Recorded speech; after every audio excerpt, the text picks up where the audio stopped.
Welcome everyone to the Manchester Green New Deal podcast. My name's Adam Williams and joining me tonight is half man, half mixing deck producer Andrew Glassford. How are you, Andrew? I'm good, man, good. Had a bit of a wobble midweek about how shit everything is, but I'm back in form, ready to organise the world to utopia.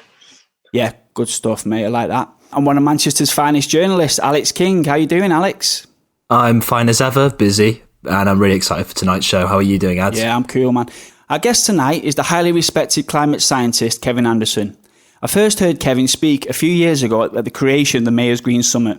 Kevin was the first speaker at the event, and it was one of the most direct and uncompromising talks on where we currently stand in relation to climate breakdown that I had ever heard.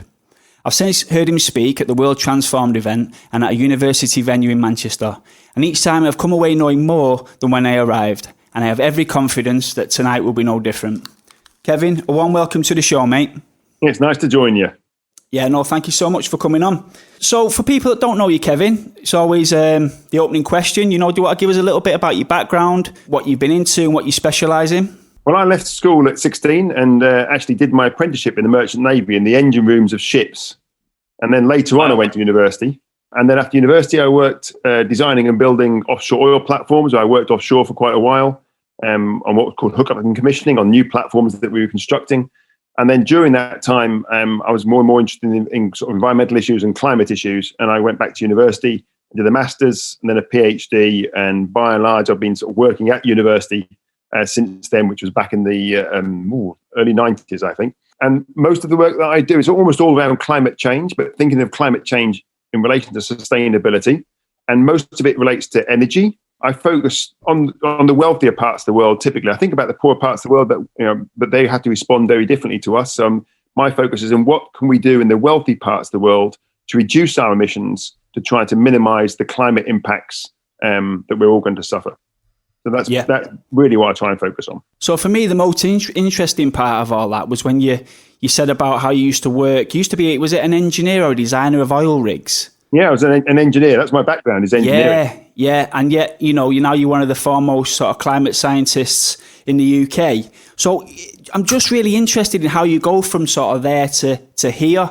When was it you first sort of became climate conscious or realised that, you were sort of in the belly of the beast? To put it diplomatically. Yeah. I like that expression. That's good. I never really thought of it quite like that. I was always interested in environmental issues right from being a kid, but it wasn't climate change because there was no one spoke about climate change back in the 70s. But I was really interested in issues to do with pollution. And even when I went to work on the ships, I was always careful about what we poured over the side or didn't pour over the side and what we did with our sewage. So I had that sort of interest in environmental issues really right back to being very young. And I think it's because I brought up in the countryside, partly that anyway. Then even when I was on the oil rigs, I used to record, not part of my job at all, I used to record all the spills and the releasing of what were called CFCs in those days. So I recorded them and I started reporting my own company to the Department of Energy at the time and Department of Environment because they were making spills they shouldn't have been doing. But I was still working as an engineer at the same time. But during the 80s, climate change became a big issue. And I didn't know that much about climate change. So I thought I'd go and find out at university. And that's really that shift when I left from engineering, going into universities and finding out more about climate change. But I think now I still see myself as an engineer. I look at problems as if I'm an engineer. So I still have that mindset. Yeah, I've noticed that, yeah. Now, you said that climate change became a big deal in the 80s. Now, for me, I always thought it was more like the mid-90s. What was it in the late 80s that was really sort of out there about climate change? Well, it was really the late 80s. And I think for those people that can remember when we had a female prime minister many moons ago, Margaret Thatcher came out, I think it was George Bush, I think at the time. I can't remember the states. Yeah. How important, George Bush the first, how important climate change was. And that was the late 80s. And I think it was sort of a follow-on from how we'd responded to particularly CFCs, chlorofluorocarbons, the ozone issue. Yeah. I think it was almost like a belief then it would be another sort of quite easy technical shift and we'd solve climate change. Thatcher being a chemist, or at least partly did some chemistry at university, and she was interested in those sorts of issues. And I think she thought it could be solved quite quickly. But very rapidly, it was obvious that it wasn't going to be quite like that. But I think it was really the late 80s. And by 1990, we had the Intergovernmental Panel on Climate Change, the big UN body that looks at these things, that pulls together the science, had their first big major report then. So it was really the late 80s and the early 90s. But remember, climate change has been discussed in various forms going right back to the 1820s and 1830s. Yeah. So it's not a new subject. Mm-hmm. And famously, companies like Shell were some at the form, or Exxon was at the foremost of that climate science, weren't they? It's just that it was being hidden. Indeed, they were. They were deliberately hiding it, and I think the oil companies have been doing that ever since in different forms, and still are doing it today. Now, Kevin, I really want to sort of get to the crux of what I think some of your points are when you give your talks, and in one of them, often you open and say like that when it comes to climate change or climate breakdown, that we're deluding ourselves with the progress that's being made. But interestingly, I've heard you say that the climate community, sorry, the scientific community is also part of this delusion. Could you sort of elaborate on that? Well, let's be clear that the climate science, the climate scientists who just, they do the sort of physics, if you like, on how the climate works. They have done a fantastic job. They've done a fantastic job over 200 years, but particularly, since in the 80s, the 90s, and they were having to battle against deliberate misinformation driven by hugely resourceful oil companies mostly. So it was very hard, the academics and the scientists doing that, but they did a fantastic job in giving us a really clear picture of what climate change is from a science perspective. Where I think we've failed and continue to fail is, well, what are we going to do about it? So we can recognize this huge problem that's been identified by the scientists, but as soon as we then say, well, what do we need to do? I think we've been deluding ourselves, and increasingly so as time's gone on. So we've not been really, I don't think, either honest with ourselves or indeed often the wider public and the policymakers about the scale of the challenge that we're actually facing, how rapidly we need to reduce emissions. And because it's what we call a cumulative problem, the carbon dioxide, particularly the carbon dioxide, builds up in the atmosphere year on year. Every year you fail, it gets harder and harder. So if you like, the train's getting faster and faster, and it's more and more difficult to jump off. And so now, 30 years after the first big UN science report, emissions are just 60-odd% higher than they were back then at a global level. And even countries like the UK have hardly made any reduction. And so we're in a really dire situation. And we're still not prepared to accept the fact that we're going to have to do really radical and put in place radical policies and big changes to how our society works. And we're just not prepared to do that because we're running scared of the policymakers. We're running scared of what other people will think. And we're also running scared of our own psychology, I think. I mean, it's difficult when you work in this area. You start to understand how absolutely terrible the situation is. And we're desperate. Most of us who work in it are desperate for good news stories. Yeah. But there are not that many out there. With that, then, there is kind of like a through line of that thought from the early 80s and stuff in politics and in policy making about there can be a technocratic way to kind of get this sorted, and we don't have to do this radical shift. Like you kind of talked a bit about George Bush Sr. and the kind of Clean Air Act they had, which was mostly directed at like Arizona and California, because they were, you could see the emissions like in front of your face that were coming off the city, which is still the same, in Beijing and other parts of China right now. So is the fight against like complacency, or is it against like, is it just we're going to steer this off the cliff because we don't want to affect GDP? Well, I think it's evolved, and that's a big issue here. I think initially the optimism that was there in the early 1990s. I don't think any of you remember the Rio 1992 Earth Summit, but I can remember it. People of my age will remember it, and it was a time of real hope. There's this thing called Agenda 21 came out of it. All the work on climate change really started and was kicked off then. And I think it was a real hope that we can do something about climate change and broader sustainability issues, and even inequality and so forth. And particularly the climate, because it's this cumulative problem, we were very hopeful, but every year we didn't quite succeed. Every year emissions went up. So the next year, there's more carbon dioxide in the atmosphere. The problem's more difficult, and actually making the policies now, or the policies you require, are more challenging. You fail the following year. And if you keep that optimism up, that, we can always do a bit more next year, we can always catch up. At some point, the train at first is accelerating away, and you could jump off. It's only doing 1 mile an hour. Then it's only doing 3 miles an hour. Yeah. It's only doing 10 miles an hour. Now it's going to hurt when you jump off. Now it's doing 50 miles an hour, and you're going to really be bruised when you jump off. And that's where we are now. So I don't think it was really a deliberate policy, almost like the hopeful optimism, well placed, has ended up getting us to where we are today. But now I think many of us recognize we are really deeply deluded, and we're starting to see that ourselves. And it's almost embarrassing, the situation we're in, because we're still not prepared to stand up and be counted, I think, for what we know is the case. Kevin, you talked earlier about implementing the time is now ripe for implementing radical policies. And most of your work, you said related to energy, but I wondered if you would be able to shed some light on the economics or the politics of what you're saying. You've emerged as a really powerful critic of the neoliberal orthodoxy that emissions reductions must be based on mitigation strategies. When did that happen, and what kind of economic and political transformation, what kind of radical policies are required to get us back within those safe ecological boundaries? Well, and then the whole sort of language of the neoliberal sort of agenda and using lightly regulated markets, all of those things were how I think Thatcher and Bush and a lot of other policymakers thought they would work in the early 1990s. Yeah. And to be brutally honest, from a climate point of view, I think that they would have done if they were applied. They wouldn't have solved sustainability, which is a much more challenging issue anyway. Climate change is important because it's urgent. We have a little bit longer with sustainability, but we don't with climate change. But climate change is a much easier issue to solve. But we didn't even apply the sort of technocratic tools that would typically be associated with the right, if you like, even the meaning rights. I mean, even sort of new Labour type tools. We didn't apply those really. And because it's this cumulative problem, every year we don't apply those, then the policy next year has to be more radical. And at some point, no longer does it fit in that technocratic agenda. Sure. It becomes something which is now involves such deep engagement of government to change the structures, the norms of our society, that no longer can we reconcile dealing with climate change, responding to climate change in line with the Paris Agreement. This is the idea of trying to keep temperatures to levels that we are just about acceptable. So responding to that is no longer compatible with this, whatever language you want to use, the sort of neoliberal, lightly regulated sort of world that a lot of policymakers and indeed a lot of other people would like to see. That's too late.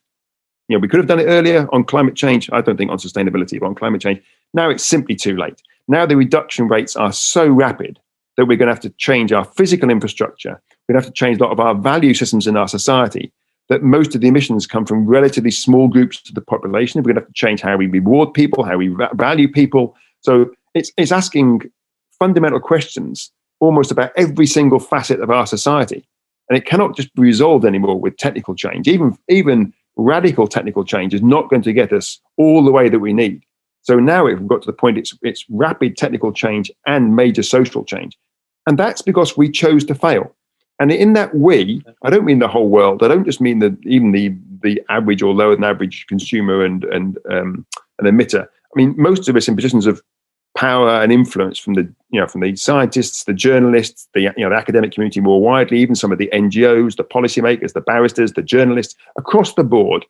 Those people that frame the agenda, we have chosen to fail for 30 years. And some of us have tried very hard, but we have to stand back and collectively say at least that we haven't succeeded. That's a really, really interesting way of putting it. I've never heard someone say that we've failed on purpose before like that. It's almost like people decided to burn down the house themselves very slowly over those 30 years because they didn't want to kind of own up to their own. Something about the failures of not being technical enough in a technocracy, which led to this. It has been a choice to fail. I don't think it was at first. I think it emerged out of an appropriately hopeful optimism, because it wasn't ridiculously optimistic. They thought there were things that we could do, but we didn't do them. And we kept almost pretending we did. And so we're now in this position where we have to conjure up sort of technologies of the future to suck carbon dioxide out of the atmosphere, which to some extent will have some small role, I think, to play. Yeah. But the idea we're relying on those things now is a demonstration of the level of failure we've had. And certainly, I think for 15, possibly out to 20 years, it has been deliberate failure and delusion amongst those of us who I think are, have been involved in setting the agenda on climate change. Yeah, I think one good example of maybe an accumulation of this delusion in regards to a summit is the Paris Climate Accords, which the US have just gone back into. Now, in sort of mainstream media and mainstream thinking, the US re-signing to the Paris Accords is being considered as some sort of amazing thing to do. As a climate scientist, what was your thoughts around the Paris Climate Accords back in 2015, 2016?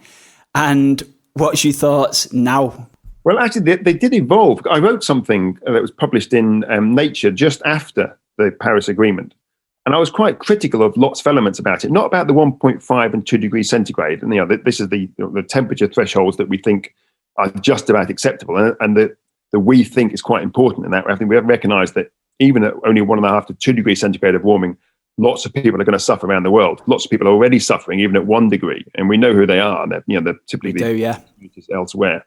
But I think the drive for 1.5 and even the 2 was really important in Paris. But there was nothing around it that demonstrated any sort of international commitment to deliver on that. It was all basically, let's have this global commitment for 1.5 to 2 degrees centigrade. And now you all go away and tell me what you can do at home as best you can. Your highest possible ambition, which is the way that the UK language is now around this. It's not even aiming at 1.5 to 2 degrees centigrade. It's now just highest possible ambition with the sort of sub-clause, without affecting economic growth and without making any major change to our society. So that was the problem with the Paris Agreement. It had no teeth. It moved away from the idea that actually we're going to have to make some significant changes and just said, well, you go off home and figure out what you can do best in your country. And when you add it all up, you come out with something like 3.5 degrees centigrade of warming. It was guaranteed to fail, that particular approach. The argument was it kept more people on board, but didn't keep the Americans on board. I mean, I just want to go back, actually. I know you've mentioned about the 1.5 and the 2 degrees, and, you kind of said, and we know who's going to suffer. Now, there might be people in our audience that don't quite understand the what's coming our way with those sorts of temperatures. Now, what really annoyed me with the Paris Accords was it almost normalised 1.5 for me. And what I'm finding now is, as we've had failure after failure after failure, or delusion, as you put it, we're almost like, it seems to be a recognition that 2 degrees is going to be okay. Could you just let our audience know, what are we talking about when we say 1.5 and 2 degrees? What kind of events, what kind of world would we be looking at? I mean, they're really unhelpful sort of temperature. I think if we went back to the beginning, we would think of another way to express this rather than these sort of long-term temperatures. What is the temperature change going to be across the decades in front of us? But I think it's worth remembering these are global average temperature rises. But when we think about it on a cold day in Manchester, 2 degrees, we'd all be saying, yes, please, I'll have that. But at a global level, that's a huge change in the energy in the atmosphere. So 2 degrees centigrade is something like 6 degrees or so at the poles as an average, which means you can have really big effects on ice within, particularly in the Arctic, but also in the Antarctic. And that has impacts in terms of sea level rise, in terms of ocean movements and flows, how the heat of the planet is moved around in the oceans because of how the water melts and so forth, and particularly in the Arctic. So it changes lots of the weather patterns around the planet. It changes, therefore, rainfall patterns around the planet. These are rainfall patterns and weather patterns that modern society from 10,000 years ago, pre the Egyptians, we've got used to. We've evolved. Modern humans, if you like, have evolved during a time of pretty stable climate. Yeah. So everything about our world has been pretty. Whether it's the Romans, the Vikings, the Egyptians, right the way back 10,000 years. This is how we've evolved, and now rapidly, within just a matter of decades, we're shifting that, and we're changing significantly weather patterns. Rainfall, rates of rainfall, which affects agriculture, affects the movements of pests, the movements of animals. It'll affect the migration, already is affecting some parts of the world, migration of people. So at almost every single level, the stable climate that has allowed us to thrive is changing, and changing very rapidly. And remember, we've only seen about 1 degree centigrade of warming so far. And we can also already see clear signals in some of the extreme weather events getting worse. People say, well, actually, how do we really know this? We're really clear about this from the science. We know we've seen about, on average around the planet, about 20 centimeters rise in sea level. That means when Haiyan went through the Philippines, more people were killed because already the sea level was higher. When it arrived in Sandy in New York, the same thing there. When you get the typhoons pushing into the coastal strips of Bangladesh, destroying their agriculture, making it much more salty soils and so forth, that's partly exacerbated by the sea level rise we've already seen. And we already know now that the storms are becoming more severe. And there's a belief that, more than a belief, there's fairly good evidence now that they will also become more frequent. So we're going to get more frequent, more severe storms, working on top of already sea level rise as well. Changes in rainfall patterns, which, of course, if you think about the UK, broadly, our infrastructure has been designed for 365 days of drizzle if you live in Manchester.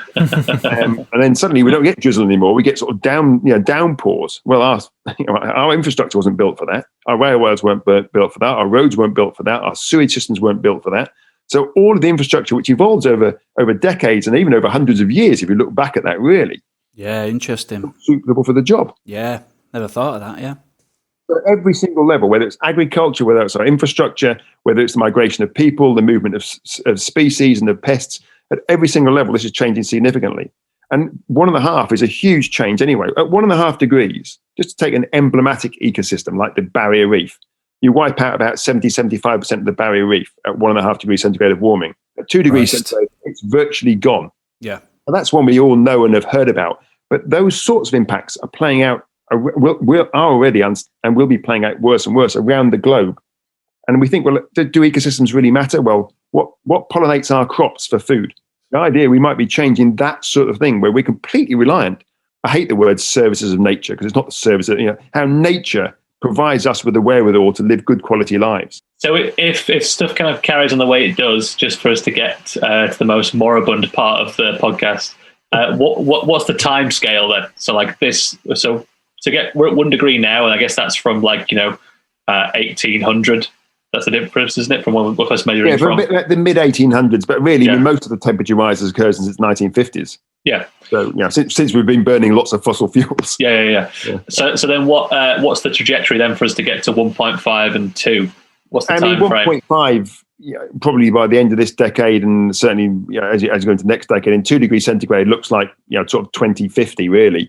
And it might be that we end up, if we cut emissions dramatically, that we don't have to go that way. There's no evidence we're going to do that, but maybe hopefully we could talk about how we can do that. Yeah. But there's also there's a risk that what often you'll hear about in the press, things like tipping points, we call them feedbacks and non-linearities, forms of language that aren't really very helpful to most people. But tipping points, it might well be that some of the feedbacks, the tipping points, could make the situation considerably worse. So we might see more than 2 degrees centigrade.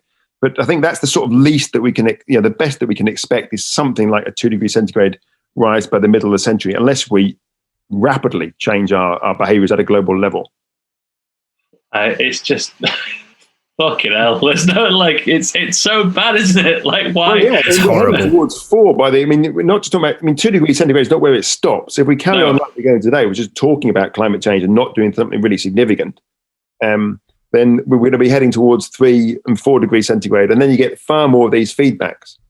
And just to say, when I say do something significant, we can always turn around and say, well, look, we're putting in more wind turbines. We're more energy efficient. We're doing all. But remember, the climate does not care about how many wind turbines or how many solar panels you've got. The climate only cares about the amount of carbon dioxide and other greenhouse gas molecules we put in the atmosphere. And so far, if you look at the energy system, we want to hear every year how great we're doing on renewables at a global level. But they're just added on top of all of the others.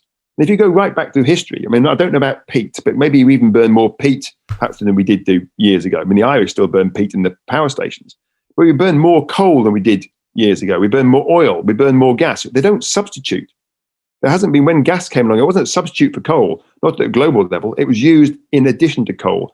And renewables have been used in addition to all of the others. So climate only cares when we start to substitute, when we start to close down the fossil fuels and build the renewables. So you have to do both. You can't just build the renewables on top of a fossil fuel system. So on the subject of temperatures and timeframes and emissions, if we could just draw it back to the local, you said it before the show that you weren't necessarily an expert on Manchester specifically, but I think this is sort of relevant to nationally and internationally. Manchester City Council recently claimed in a report that it reduced its direct CO2 emissions by around about half over the last decade. But according to an assessment from environmental campaigners, these cuts in direct emissions are a result of austerity. So councils selling off buildings, cutting services, laying off workers. Now the council will push back against that and say they're actually doing genuinely good stuff. They're doing things like retrofitting buildings. They're taking out electric fleets of waste management vehicles, all this kind of stuff. But do we see local authorities and government play these kinds of number games with emissions targets? Is that a valid criticism? I think it's a valid criticism, but not just of governments, national governments, local governments, others internationally. It's true of our institutions. It's true at almost every single level. And I would also bring that down to us as individuals often. I work with lots of climate people who say, well, it's okay because I offset my emissions to go to this climate conference. So I think that this happens at every level. kidding ourselves. I mean, I don't think we shouldn't expect it at government levels, because governments are there, if you like, to collect our social good is locked up into the public good locked into what governments should be trying to do. And I think governments should be trying to do the best thing for their populations, but I still think they're so locked into a sort of a lightly regulated market-based model that they're reluctant to step outside of that. Yeah. So it's great that there's now discussion around this, and they've got targets. But the targets have to be delivered, and they cannot just be delivered, for instance, for the council or indeed within the government, within the civil service, within the council itself. It's got to be driving that agenda across the whole of Manchester. Yeah. And this is true, of course, across the whole of the country. But you cannot just think, well, we will reduce the emissions within the bit of, within our rubbish vehicles or whatever it might be, the buildings that we own. Okay, that's great. Let's lead by example. But we also have to ensure that we put in structures that the whole of Manchester, or whatever city it might be, makes that shift. All of the private sectors, all of every single facet of the city has to change. Again, the climate doesn't care about whether it comes from the rubbish vehicle, the CO2, or whether it comes out of someone driving a car into work.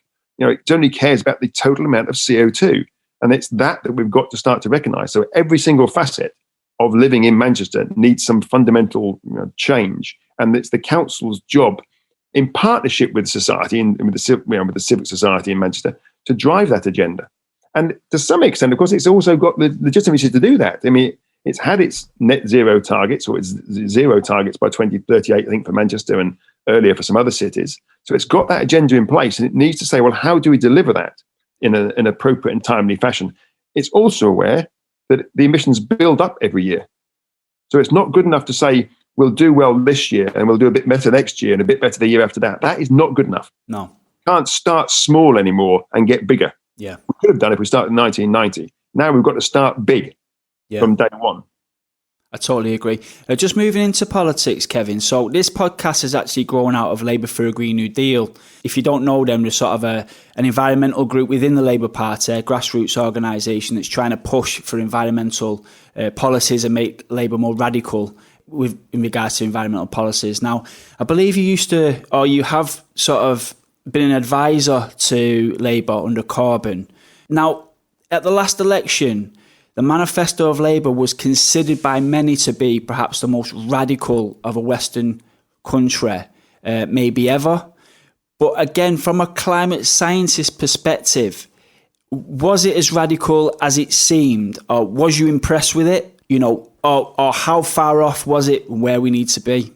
I mean, I was involved with quite a number of MPs in the Labour Party. I happen to be the Labour Party asked me to get involved. I've also done other work with the other parties as well.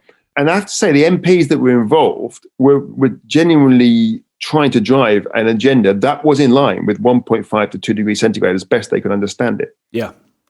But they also recognised that a lot of their colleagues in the Labour Party and in the unions, and of course, citizens around the society, and definitely the journalists and so forth, particularly people who own the papers, would not like the sort of agenda that was going to require the agenda that was necessary for the UK to deliver on its Paris commitments. So they're trying to balance those two things up all the time. Nevertheless, I got the impression that what they were proposing was much more in line with what's necessary and putting the right stepping stones in place, but trying to find a language that actually made it more acceptable. So I think it was a very difficult balancing act. I think it did a pretty good job in that whole sort of commission that went on within the Labour Party, which wasn't just about climate change, it was also about sustainability. And really good MPs like Clive Lewis and so forth involved in trying to drive that agenda. Yeah. And I think it's not just in the Labour Party are really keen on that, but there are not on the front bench, I don't think, but there are conservative backbenchers that are concerned about these sets of issues, and certainly people from other parties that are concerned about this. It's always easy to criticise our policymakers. Yeah. It's a bloody difficult job. They're trying to balance all sorts of things all the time. And worryingly, I think almost the ones that slide up the slippery pole and often join the cabinet or even the shadow cabinet, they're almost sometimes the people that are the least appropriate for those jobs. Because they not always, but there's a tendency to be less engaged in sort of the integrity of the issue they're addressing and more on the position of power. And that's not true for a lot of the backbenchers. A lot of the backbenchers, the select committees, the people who work on the select committees across all the parties are trying to drive a real agenda that they think is appropriate to the subject they're looking at.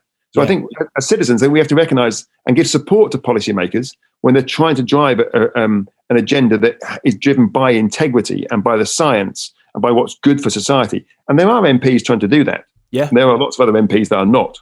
Yeah, no, totally agree. I mean, we had Clive Lewis on the other week, and he is one that I've known as an MP for quite a while, and he really is what I would call a climate conscious MP, who's taken the time to really study and develop, a vision about where we need to go. Now, there's not many of them, but they are growing within the Labour Party, especially with the new lot that have come in. I still do have a bit of hope there. Yeah, and the CEE bill, this climate ecological emergency bill. I mean, that's getting buy-in. I think there might be as many as 100 MPs from across. There is, over.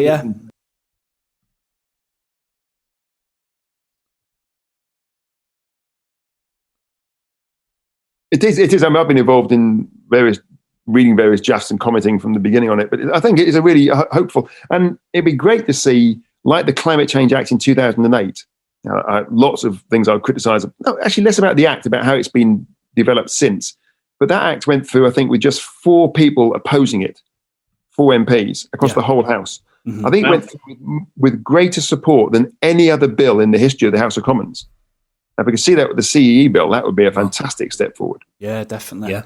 I guess to kind of carry on it in this vein, thinking about the political and the social, as you stated, we need to kind of do more radical things to try and get fossil fuels and carbon out of our society and the emissions out of it. I live in Levenshulme, and there's been relatively quite a lot of fights recently about low traffic networks and the implementations of that.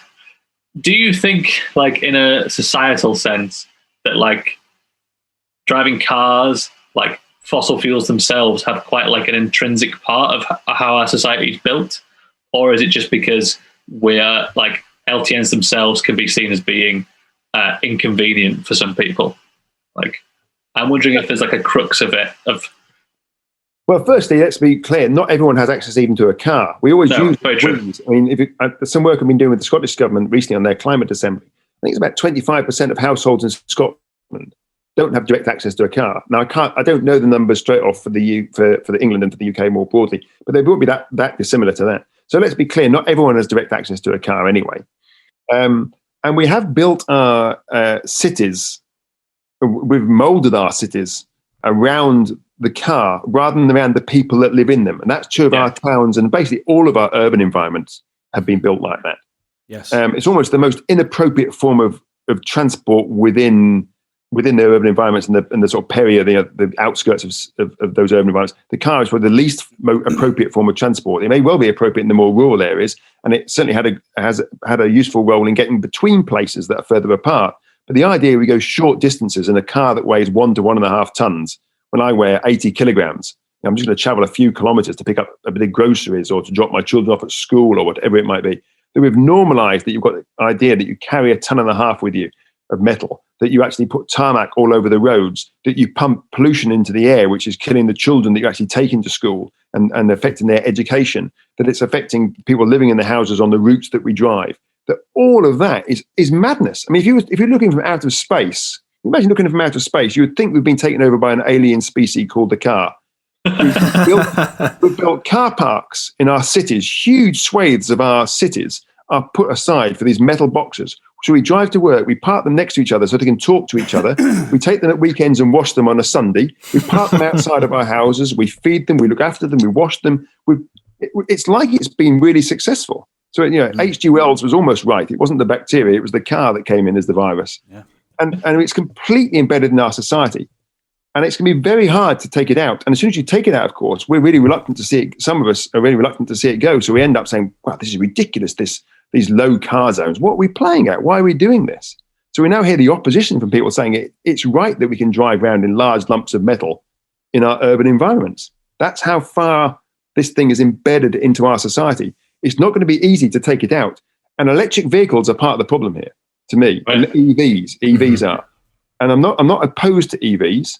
I think in the rural environment, and if we were to rent them on the outsides of our cities sometimes to go places, they're fine. But the idea we swap 40 million, 32 million cars in the UK for 32 million electrical cars is a complete mistake, sustainability nightmare.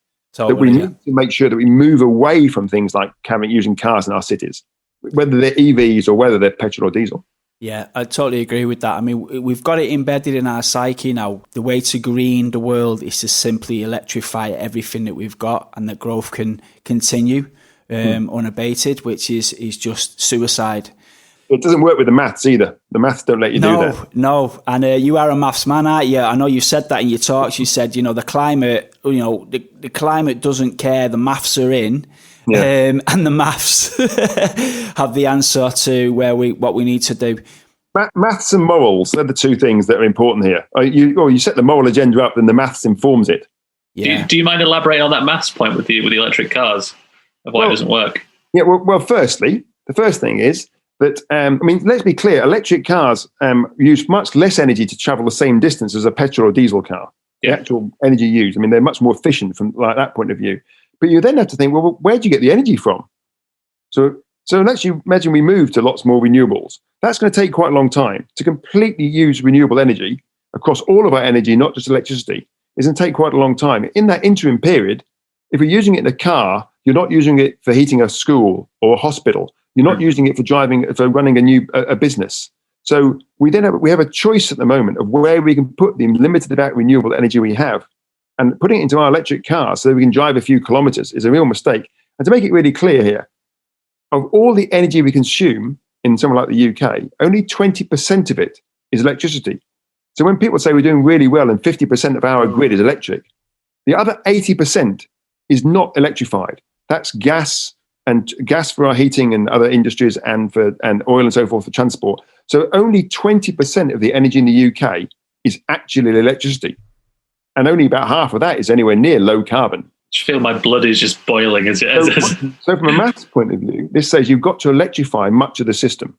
You have to electrify probably heating, though let's retrofit our houses so we use less heating. We'll still need some heating, and we're going to have to electrify much of our transport network, and we have to electrify much of our industry. So that's going to take quite a long time. That means that the grid has to get much, much bigger. I would say we probably need somewhere between 3 to 4 times more electricity than we have today. Wow. And we need that really rapidly. Yeah. And that's got to be zero carbon.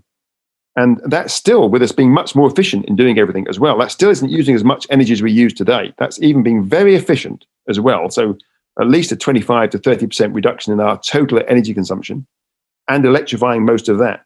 Now, that will not be done overnight. And in the interim, to use it for powering big lumps of metal to drive a few kilometers is a huge mistake. In terms of emissions, I think I remember Councillor John Burke came on the show fairly recently to explain that electric vehicles don't resolve the problem of tyres, for example, releasing particulate matter and emissions into the atmosphere. So you've still got, with electric vehicles, the same thing going on, right? Yeah, particulate air pollution is true. Now, as I understand it, the latest version of the Euro 6 diesel and petrol cars, their actual particulate pollution is not much different to that of an electric vehicle. Most of the particulate pollution of the very latest diesel and petrol, which are still really bad for carbon dioxide, actually comes from the tyres. So switching to electric vehicles will still mean we get air pollution from the tyres in our cities. It will still mean that we have big lumps of metal moving around in our cities, which is dangerous for people living there. It also means, of course, we have to produce lots more lithium from other parts of the world with all the problems that entails. Yeah, that's what I was going to mention. Steel. Yeah. So the whole sort of sustainability agenda about building these new cars is a big mistake. And this is why I think we have to have a change of model. So where we do use EVs, we're not owning them. We have 32 million cars in the UK. Most of these are owned by either people or fleets. But you can imagine moving to a system whereby, 95 to 96% of the time, those cars are not being driven. They're just sat there doing nothing. So if you could rent them, actually they could be used probably for something like 40 to 50% of the time. So you need far fewer cars being built. And actually that also means the cars get worn out more quickly, which means actually you get more efficient models coming through. And so if you had the idea you rented the cars on the outside of the city, if you were going away for a few days, if you weren't able to use a train or whatever, then that's a much better model for using cars than all owning our own little tin box that we put on our street. You were talking about being 11's you, blocking up all the streets with cars. Kids used to play in those streets. Now they're full of cars on both sides of the road, and cars driving down them as well. So the cars are really emblematic, I think, of how we have locked in unnecessary, inappropriate technologies and how they're so locked in now that we're reluctant to let them go.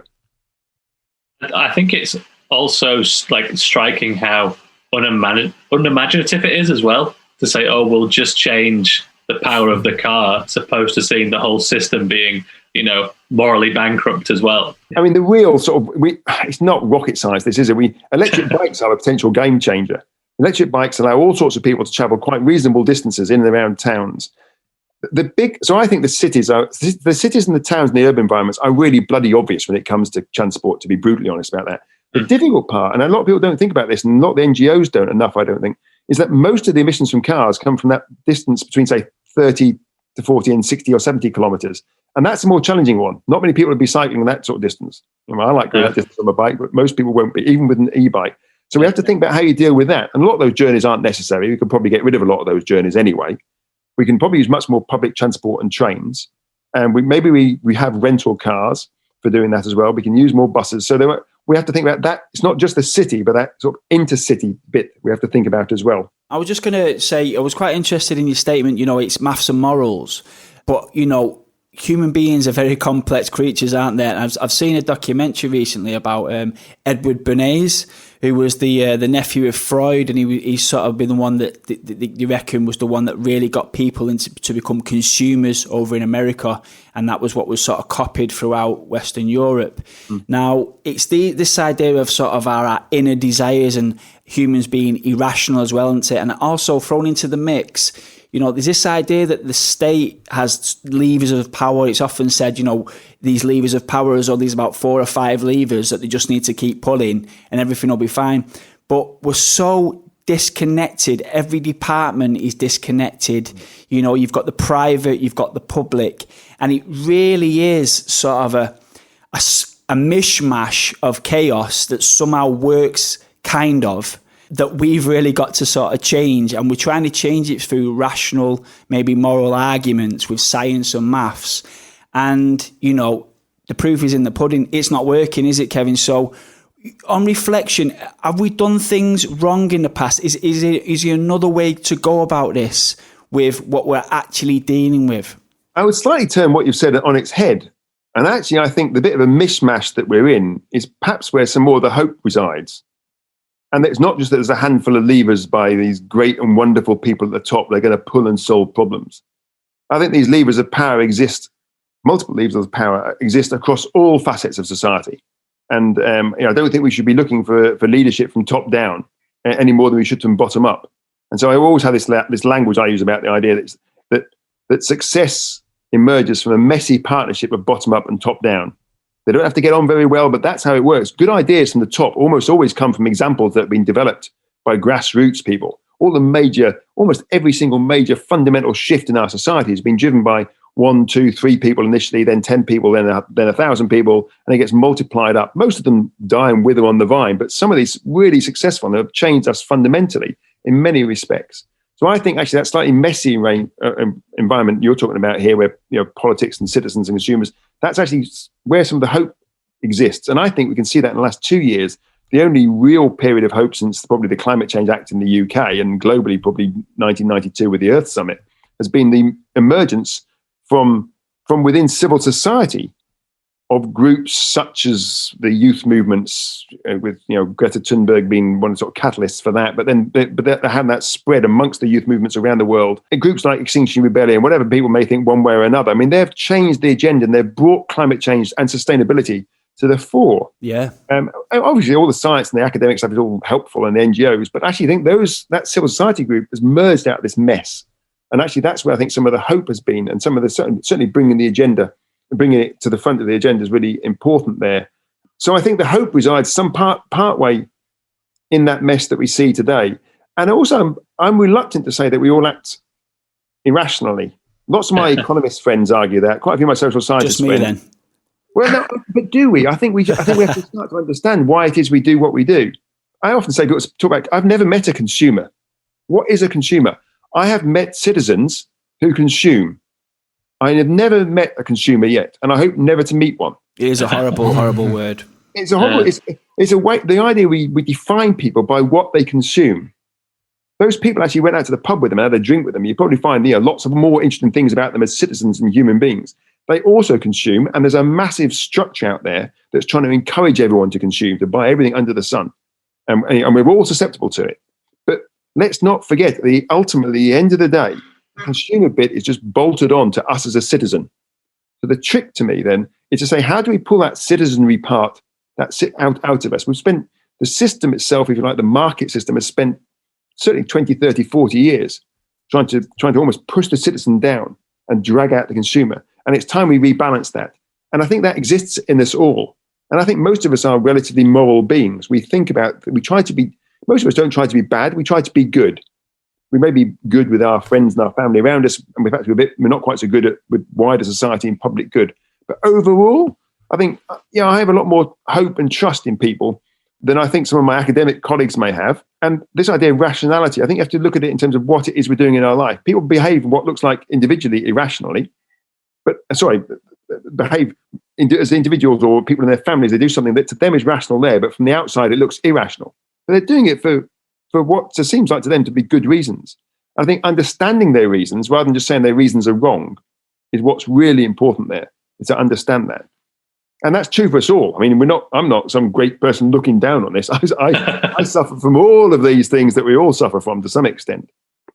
Yeah, totally. I think one example of maybe irrational society, and it's quite strange because everybody I know, and maybe it's just because you sort of mix with the people that think like you and people that, you've got common sort of goals and aims. But I live in an area I'm surrounded by SUVs, massive SUVs, in narrow streets, that's so inappropriate.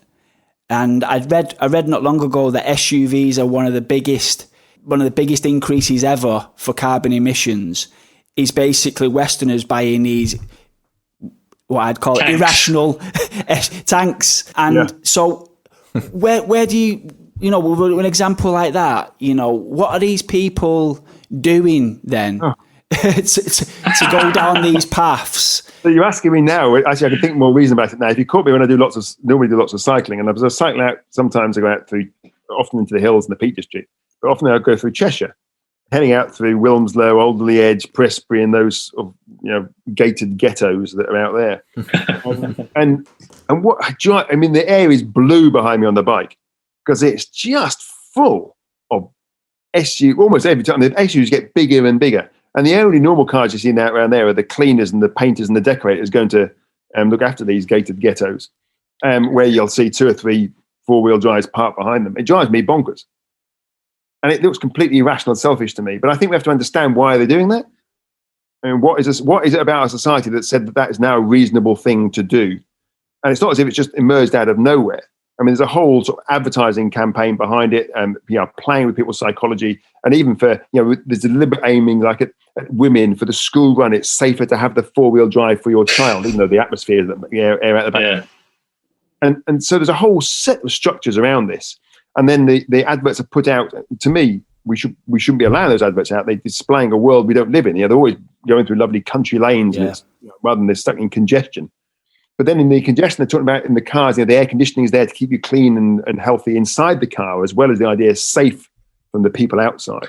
And so there's a whole sort of industry out there that's trying to sell these things. And this idea of being I think this goes back to this idea of we are collaborative beings. Yes. I always think the survival of the fittest was a complete misreading of Darwin. It was survival of the most fitting, not the survival. We weren't all there to fight and compete. You should always avoid fighting and competing if you can. To get on with people is a much better way to live a good life and to survive as a species as well. Yeah. Is to find your niche and thrive with everyone else around you. And so I think the problem is we've got this competitive environment in our society which says that, my car's bigger than yours. And so go back to that, for those people that can remember the old sketch with I think it was the Monty Python sketch about the 3 people, one being better and bigger than the other. Yeah. And so it goes back to that view of the world. So they're sort of beating the Joneses of you. And I still that attitude, you see it in Cheshire. Yeah. The bigger and bigger the SUVs, the bigger the car, the bigger the houses, the bigger the gates. And sadly as well, I believe it's a lot to do with self-worth as well. We've almost, there is those that's keeping up with the Joneses, but there's also a strata of society that feel that their self-worth is, a part of their self-worth is what they own, and that's tragic. Yeah, I think that, well, partly that, and also, of course, we are told, advertising tells us the game. I mean, I'm not blaming it all on advertising, but it has a role to play here, and it's the role of us, it's the role of governments to counter some of this. But you're worth it. That expression, you're worth it, and then we partly measure our worth in what we own and so forth. But I think that's quite shallow. I actually think it could be unpicked quite easily. I don't think it's that really deeply embedded. When you actually get to meet these people I would be cursing as they drive past me in their four-wheel drives. If I'm having a beer with them, they're probably going to be drinking fancy wine. But anyway, if I'm having an ale with them, then actually I think I'd probably get on quite well with them, and we'd understand each other much better. But so there is something about this bit about the citizen, trying to drag out the citizen. And I think that is a real role for government at the local government level, at the national government level, and for any of us in society trying to do that. Not to dismiss these people, even though I do this when I'm on my bike, I'm cursing and swearing and wish their houses burned down. But actually, they're reasonable people trying to live reasonable lives, completely profligate in terms of material consumption and CO2 emissions. But I think we have to start to understand that and try to, again, as I say before, try to get the dominance of the citizen over the consumer. I don't think we can't just dismiss them. We can't just live in our echo chambers. We've got to. Why do people do this? Why do we do the things we do? Why have I got so many push bikes? I don't. I do loads of cycling. I have too many cycles. And I'm always looking forward to buying the next one. Oh, that might me go a bit quicker, whatever it will be. Why am I driven like that? Because I think I can see all of this, but it still affects me. And so I think we do have to ask these questions about ourselves and be a bit more understanding of other people around us who are doing things very different to us. And only through that understanding can we then start to say, how do we change this system? But I think there are early signs of all this that are there. I don't think we're going to succeed in time. Let's be brutally honest about this. I think we're going to go to hell in the handcart. But I think we know what to do. And I think we've got the early signs there of that opportunity being just around the corner. I don't think we'll reach out and grasp it. But if we don't try, we're guaranteed to fail. I think it's almost like we spent a long time trying to reduce people down to their assets. Kind of to follow on what Ads was talking about, I can have arguments with people about the low traffic networks in Manchester, and if it's online, I am just a beardy new young guy that's moved to Levenshulme from outside the area who's trying to gentrify it and ruin it. But I can have that conversation with someone about anything else in the world, and it'll be fine. But inside that framing, I'm a monster. And there's so much of making people into monsters and shapes and shadows that they're not, or reducing them down to that one facet. I've got a completely different question to move us on from this. Sorry.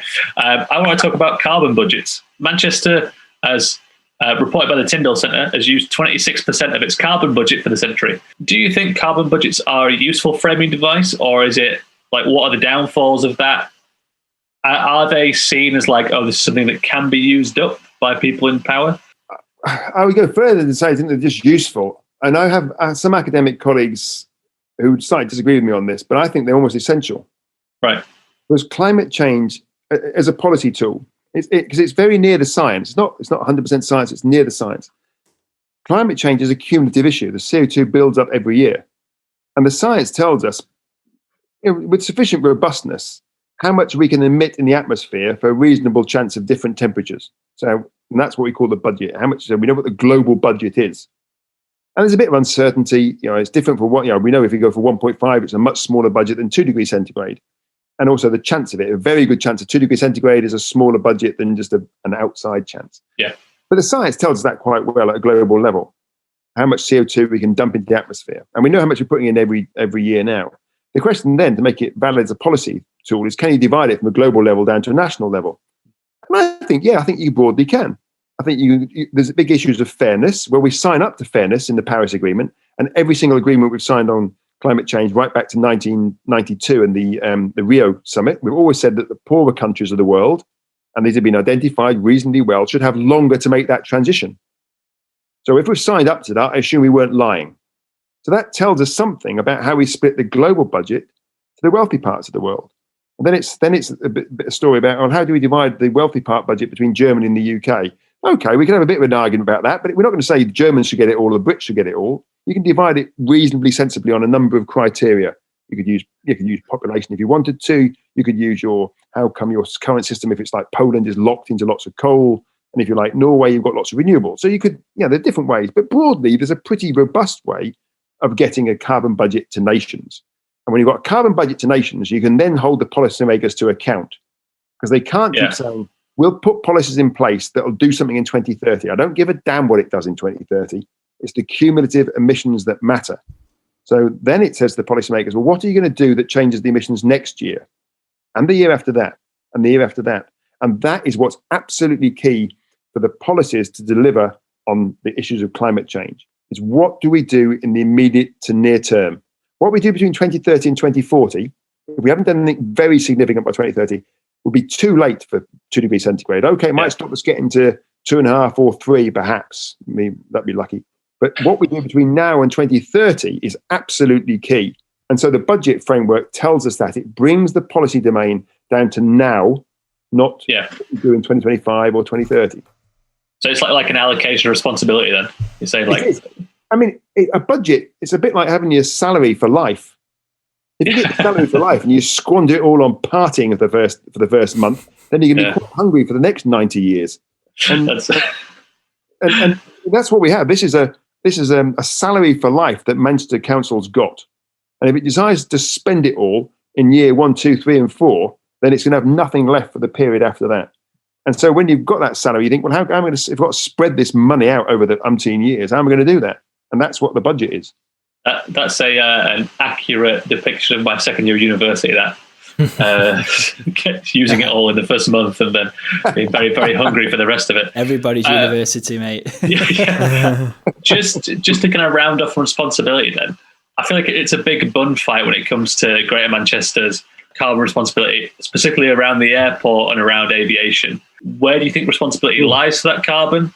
Should Manchester have a bigger chunk of that, or should we be blaming it on, Ryanair or the other countries where the place comes from?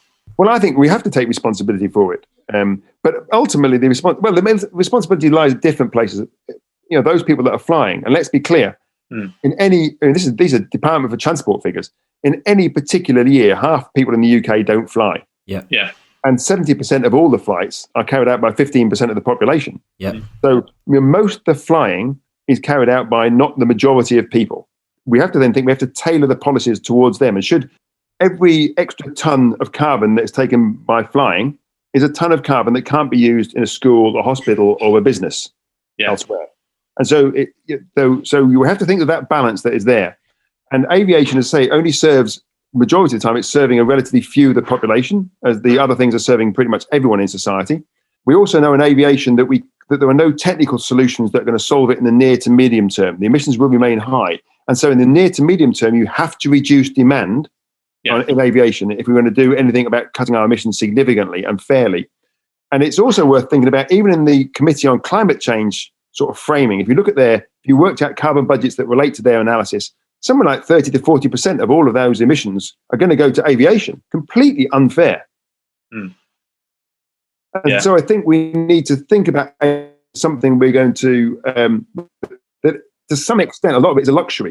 And we're going to have to move away from that, at least until we have ways to have low carbon flight. And that is not going to happen for the next 20 years. We won't penetrate the whole system, shift all the planes to low carbon alternatives in that time frame. I'm just dreading this summer where people start flying again, and just that explosion of, aviation CO2. I would argue it's not that people will start flying. It's a small percentage of people will fly once, and a lot more people, and a small number will fly twice. Some people won't fly at all. Some people will fly 10 times. And so again, let's remind ourselves, like with car ownership, not everyone has direct access to a car. Most people are not, 50% of the UK population not flying any one year. Yeah. And others just flying occasionally. So I think we cannot just focus on aviation as if we all do this. The we in all of these issues is hugely important. And most people that live in Manchester and the UK are below average emitters and consumers. The average is made higher by people who consume far more. Yeah. The majority of the UK population is well below the average. I just want to circle back on the idea that you raised of developing citizenry, and you mentioned that you were involved with the Scottish Citizens' Assembly. Could you just explain to our listeners how that's working as a deliberative process? Okay, well, it's still ongoing, so careful what I say.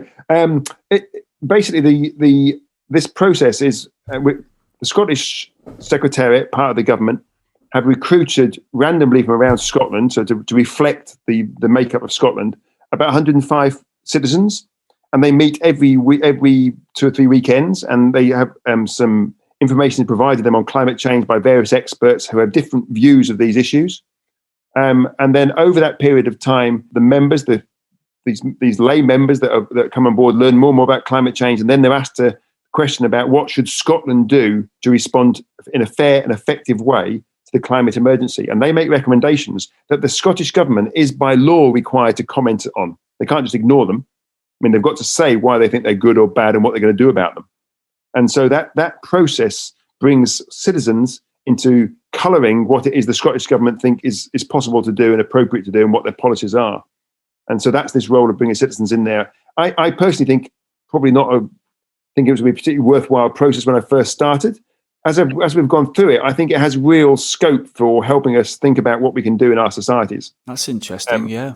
Yeah, but I don't think at the moment the citizens' assemblies, whether it's the UK one, particularly the UK one, but possibly in the Scottish one, it is given sufficient freedom to think quite as openly as I would like it to. But that's a discussion to be had later on when we come to the end of this and see what we can learn from the process. Yeah. Kevin, we've run out of time, but you've been a fantastic guest, as I knew you would be. And thank you so much for coming on the show, and I hope to get you on in the future because there's loads more to talk about. Thank you so much.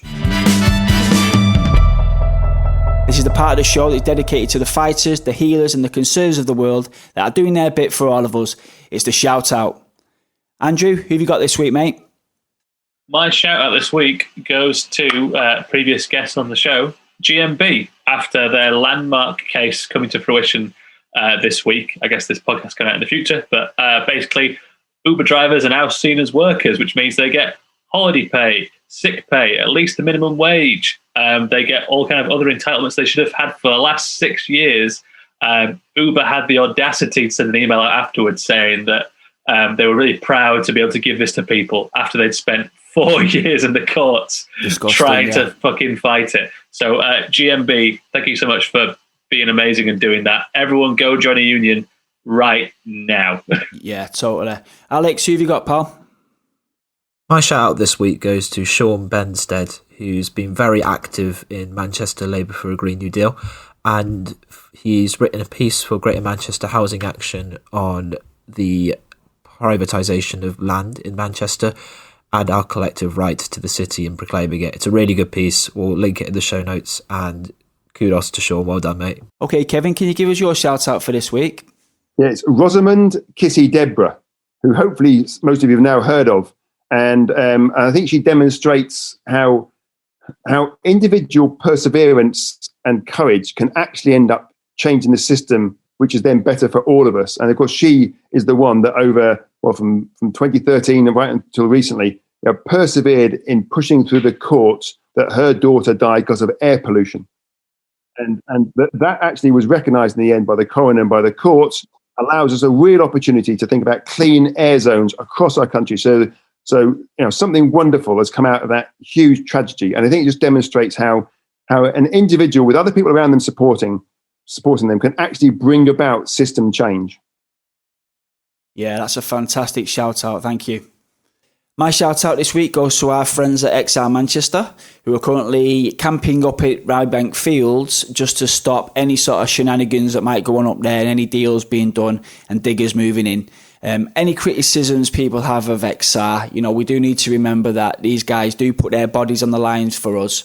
And so for me, they always get respect for that. Brilliant. Okay, so thank you to everyone that is listening. And remember, if you're helping the planet in any way, we love you, we appreciate you, and we hope you'll join us again next week. Take care, everyone. Bye. Bye.